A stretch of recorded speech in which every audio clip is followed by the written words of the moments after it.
I'm not going to read to you all of this, but I am going to highlight some things I want you to take your highlighters and do. It does not matter what kind of anesthesia we're talking about. The number one complication is a low blood pressure. So that's the good news. You see it right there. It says side effect, which is really complication, is hypotension. What should I do to prevent that? A preload. Look right above it. Intravenous fluid preload. Now I want you to listen to me on this because I haven't seen this done wrong too. So your patient is getting an epidural. Patient is going to get an epidural. You have got the patient ready. You've done the teaching. Doctor already talked to her. Boom. Now, here's how this is going to go. Anesthesia comes to the room to do the epidural, and they get called away to an emergency. Right before they came in, you hung 500 cc's of some isotonic solution, right? So you gave them a wide open bolus of fluid. Note to self, never bolus sugar. Okay, you know that. Now, so we hung the fluid, we gave them a bolus of fluid in preparation for this anesthesia. Anesthesia got called away to do some type of emergency. They came back about a half hour later. They say, okay, we'll be back in there, 5 minutes, give us 5 minutes, we'll be back in there. They come back a half hour later, right, in that time span. You cannot believe that that fluid you gave a half hour ago still works. It does not. The nurses have screwed up on this before. The doctor says, the anesthesiologist says, did you give her a bolus? Uh-huh. Well, that was not a lie. You did give her a bolus, but you gave it to her 30 minutes ago. She's going to crash because you don't know what you're doing. You have to give another bolus right before the anesthesia is administered. That half hour ago fluid is no longer available to the tissue. So what you're doing, think it through. Really think this through. What controls blood pressure? Volume. So you're giving 500 cc's of fluid to expand the volume in all of her vessels. Then when we give this anesthesia and it makes her blood pressure go down, you have protected her with all that extra volume. That stuff you gave her, IV, half hour ago, she peed it out. You got to give her another one. Okay, that's a big deal. All right. So this is stuff nurses don't know, because I don't know about you, but I didn't learn that in school. Okay. Now, of course, empty your bladder, common sense. Side effect we can live with, pruritus. So if you see it says pruritus on there, that is common. So what happens if you have a patient whose blood pressure drops really dramatically? Well, again, volume increases blood pressure. Volume protects you. So increase the fluids, put the head of the bed flat. Give them O2 because they're not getting any perfusion. Spinal headaches are common, even when you were supposed to get an epidural and it turned into a spinal. They are common. Your management, well, let me back it up. You can't necessarily prevent them, but you can modify them. So if we're trying as the nurse to help the patient not suffer from this spinal headache, we know that fluids and supine positioning for 8 hours is very, very much indicated. Following a spinal or an epidural that went wrong, you want to keep the patient flat for 8 hours. You see the IV fluids is there. If the patient gets a headache, look what I wrote. NSAIDs, caffeine. Do you do the blood patch? No. Who does a blood patch? Anesthesiologist, yeah. Not you, baby. Not you. It's going to be anesthesiologist. But you have to call them and see if they want to do one, because the blood patch is going to cure you immediately. It's almost like before we're done with the patch, before anesthesia is done with the patch, you say, oh, my headache is gone. Now, the headache that you had before we did that blood patch, even though we gave you caffeine and fluids, we tried to make it better, it doesn't always work. So if it doesn't always work and your patient has a spinal headache, don't underestimate the fact that the headache is on a scale from 1 to 10, 10,000. It's not minor. You can't do anything with it. You can't care for a baby. You can't get out of bed. You can't sit up. You can't eat. I mean, you can't do anything. This thing is debilitating. So it's a really severe headache. So now you're sitting up for a blood patch, which let me just remind you, we take blood from here, and the anesthesiologist puts it here, so it'll clot off the leak. Blood clots. You draw it into a tube that doesn't clot, take it out of the tube, push it through the hole in the back, it'll block off the leak. It clots. It just makes a nice clot where the leak is. Because that's all that a spinal headache is. It's leaking of cerebral spinal fluid. It's just leaking. So the blood patch, literally a patch, is going to be so effective. The patient says, oh, my headache's gone, before you lay her back down. She's still sitting up after the patch. She just got it done. Oh, my headache's gone. It's dramatic. Who's seen it? Anybody? Oh, I usually get at least 2 people that had a spinal headache when they had their children. It's not that uncommon. Okay. Now, of course, because this patient might not be able to pee if they have an epidural or any kind of regional, and that's the difference. General anesthesia is different from regional. The regional anesthesia, you better be monitoring the bladder, because if they have regional anesthesia, they're not going to be able to pee a lot of times. And if they can, they need encouraging and support to pee in the bedpan. You're watching their vital signs. If it's a pregnant lady, look what I wrote in teeny tiny letters. Do you see where it says monitor and I wrote vital signs and then I put something right next to it? That's fetal heart rate. Because if it's a pregnant lady, which is usually who we're talking about getting an epidural, it's going to be vital signs and fetal heart rate every 5 minutes for the first 15. What did we have to do after midnight for general anesthesia? NPO. What is the deadly complication of general anesthesia? What are you going to die from, most likely? And it's genetic. Malignant hyperthermia. Now, you see I wrote that. Under general induction, I wrote malignant hyperthermia. Who can tell me the medication that usually is number 1 for causing this in this genetic patient? It starts with an S. Suck it on that choline. There you go. I am sure I am spelling this wrong. But I always kind of teach you guys, sucking on a choline will screw you up here with malignant hyperthermia. Succinylcholine. I am positive I spelled that wrong. Probably this is a Y. Maybe. I don't know. Who knows? But anyway, you look it up, shit. I just work here.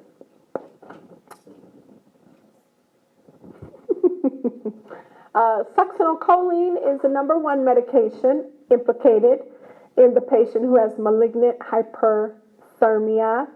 Your job is to never, ever see that day. So this is what I'm saying to you. Your number 1 question for this patient: has anybody in your family ever died in surgery or immediately after? If they say yes, you're going to notify anesthesia immediately, and they'll probably do something different than what they were planning. Succinylcholine can cause it. What medication do we keep in the operating room to treat it? Dantrolene. Yay! Okay. Dantrolene.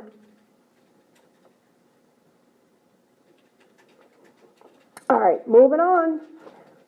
PCEA versus a PCA is only written there so that you don't screw up in your new job and think that all PCAs are created equal. Sometimes we give the patient a patient-controlled and an epidural anesthesia.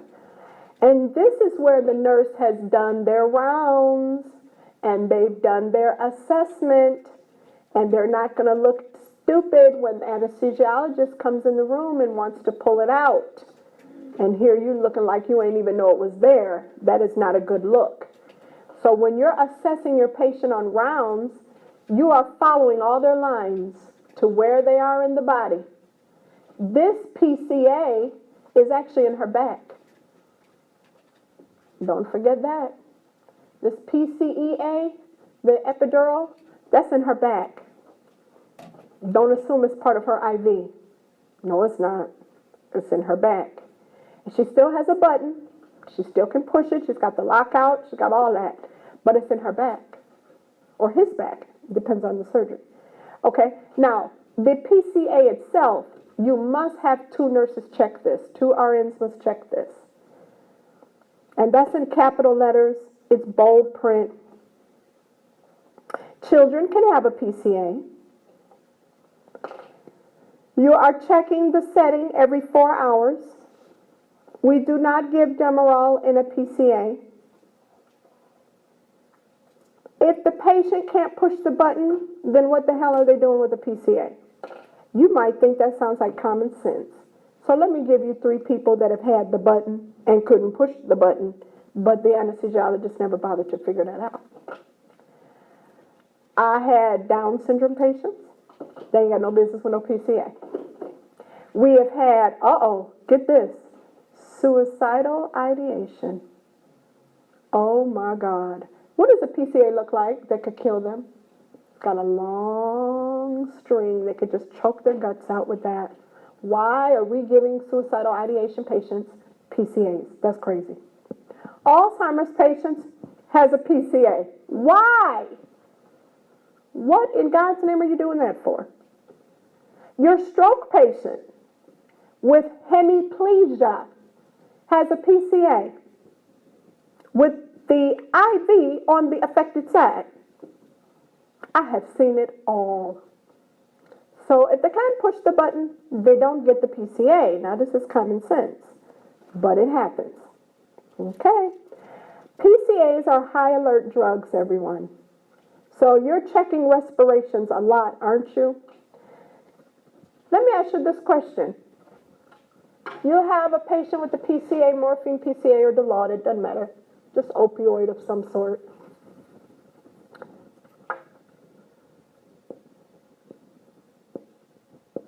Respers are 12. What do you want to do with that? I would definitely stop it. Now, it's true that 12 is okay, but not with a PCA. Because who's doing the button pushing? They are. One more button push and we through. Don't be dingy, okay? Don't do dumb stuff. You checked it, you got a 12. You can stop that shit. This is crazy. Okay? Next on the lineup is your airways. I would not go crazy here. I would read it just as you read it. Not a big deal here. Before you move on, I have a question and I hope I don't. Yes. Upset me. Yeah, malignant hyperthermia and neuroleptic malignant syndrome.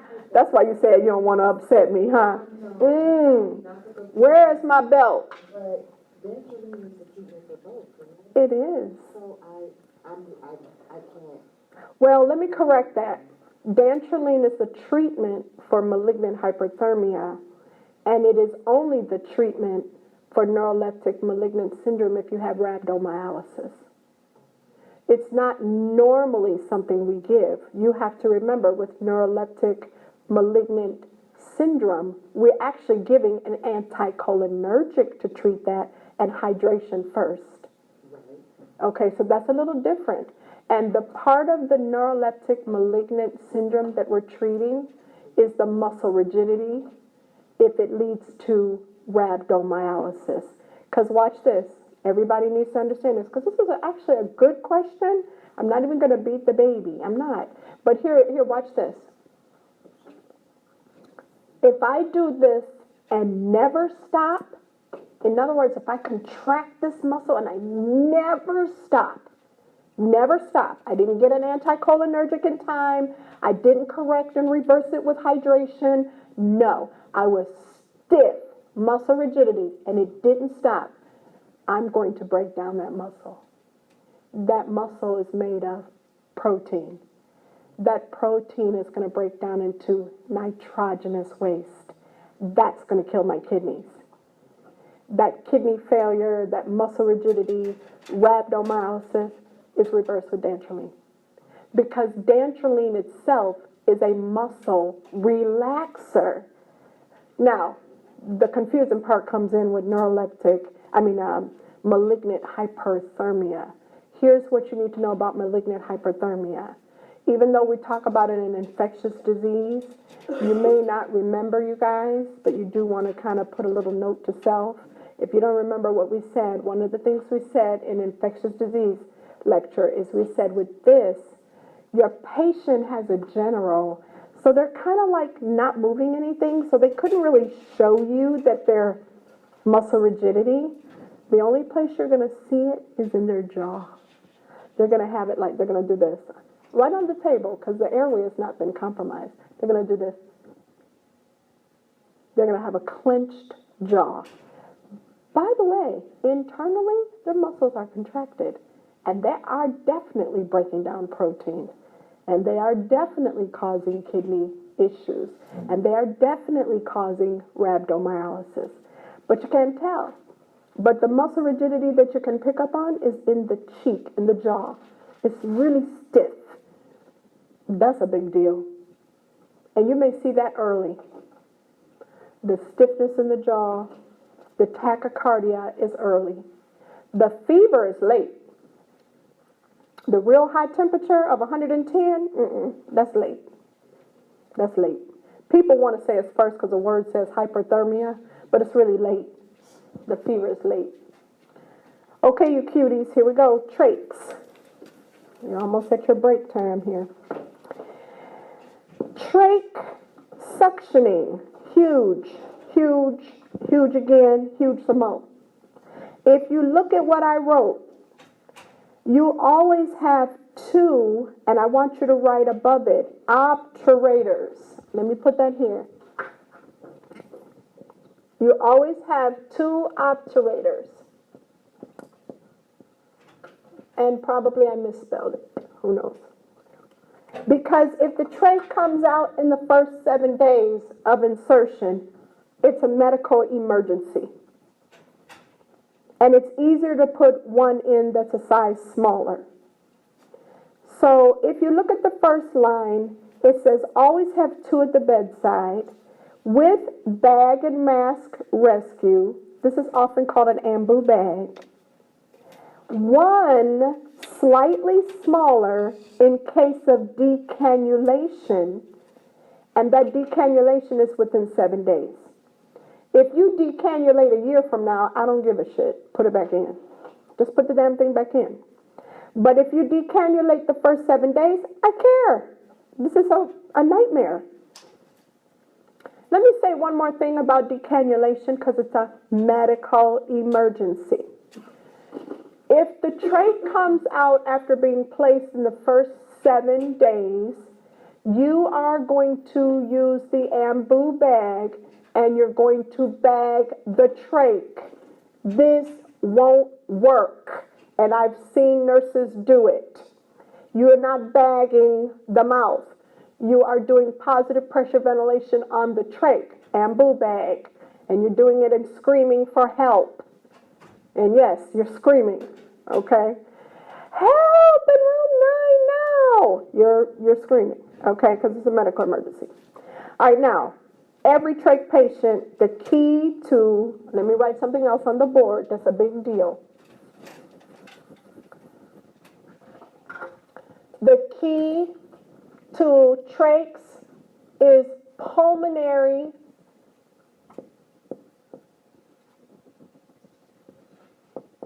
hygiene, or what sometimes you see in your textbooks, toileting. How do we do that? Well, with lots of different ways. Part of toileting or hygiene is humidity. So humidify, humidify, humidify. IV hydration, suction, positioning.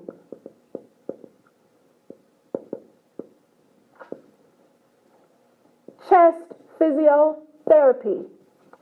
Liquefy, loosen secretions. That's what that is. Pulmonary hygiene or toileting is where we are loosening and liquefying secretions.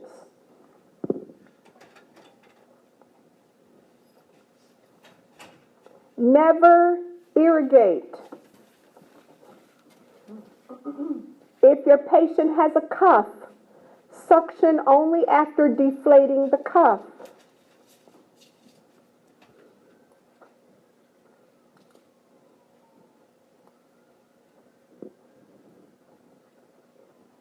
Now you have some highlights here. You already know them. You know doggone well you got to hyperoxygenate before and after every single suctioning that you do. You already know that. So in between, before and after, hyperoxygenate. You know doggone well you're not about to be down there more than 10 seconds. So you got a 10-second rule. If you can't get out whatever's down there in 10 seconds, well, you got to go back in. How many times can you go in? No more than 3 times. That's all written there for you. Now let me just make sure you're clear because, again, rationale matters. Every time you advance that catheter down that patient to do suctioning, you're not just suctioning gunk, you're sucking their air. You're taking their oxygen out. As we speak, you're taking it out. Now, when you go down, you don't have the suction on. You know this. You have it on and you're suctioning intermittently like this. You're making sure you do the little catheter like this because you're trying to think of a frosty. I don't know how many of you done had a frosty, but you got to kind of use your straw and get the sides of the cup because it's pretty thick. That's how you're doing this little catheter, okay? You're trying to use the catheter like a straw to get everything out the sides of the trach as well as in the trach, okay? All right, now, I have it written twice. Keep 2 trachs at the bedside, 1 slightly smaller. Wonder why I have that, I don't know. Okay, now, it's sterile in the hospital, but you should maintain as aseptic technique as possible no matter what, but it's not considered sterile at the home, okay? All right, now when you come back, we're going to be working in your packet that has, let me see which one it is. Chest tubes. It's simple enough. We're going to be working in the chest tube pack. Yep, so I have this out and ready.